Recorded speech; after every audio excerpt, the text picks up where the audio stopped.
Will those in favor of the draft resolution contained in document S/2012/219 please raise their hand?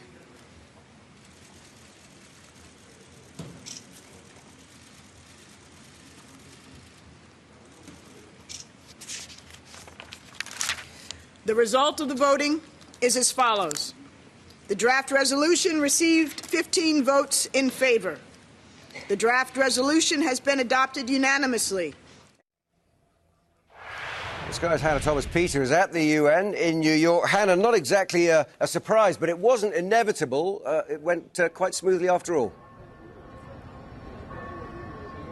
Yes, it was smooth. There was a unanimous adoption of that resolution. All 15 members saying, yes, we think it's an excellent idea to send UN observers out to Syria as soon as possible, up to 30 in the first wave. And we also want to express that the Security Council very much thinks that President Bashar al-Assad needs to uphold all of his commitments under the Kofi Annan peace plan, and that includes withdrawing troops away from population centres back to the barracks, and that there also should be freedom of access for the press and humanitarian access and so on, and crucially that the UN observers who end up in Syria in the first instance need complete freedom of access. What changed Russia's mind? Well, I think that there was this sense of real urgency to get those UN monitors on the ground. Russia wasn't happy with some of the language in the original resolution, so after some intensive negotiation it managed to get some of that language softened.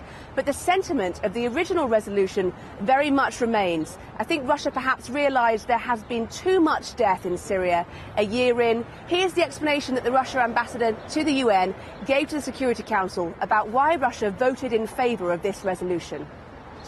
Russia, from the very beginning, firmly and consistently called for no use of force by anyone and for the need for a political solution to the problems confronting the country by means of an inclusive political dialogue conducted by the Syrians themselves. Out of respect for the sovereignty of Syria, we've cautioned against destructive attempts at external interference or imposing any kind of illusory fixes. We supported today's resolution in the Council, considering the need for a rapid deployment in Syria of the UN Observer Advance Mission.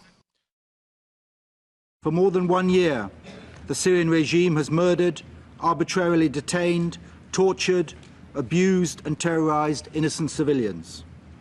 The death toll stands at over 10,000.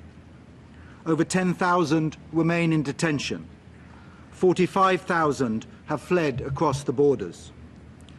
Throughout, the Syrian regime has ignored the calls of the international community, the Arab League, the General Assembly, the Human Rights Council and the Security Council to stop the killing.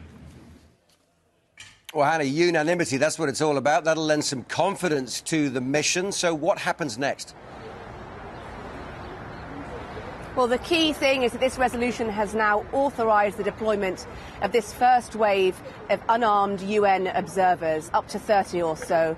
Kofi Annan's spokesperson has said that that team is literally waiting to get on a plane.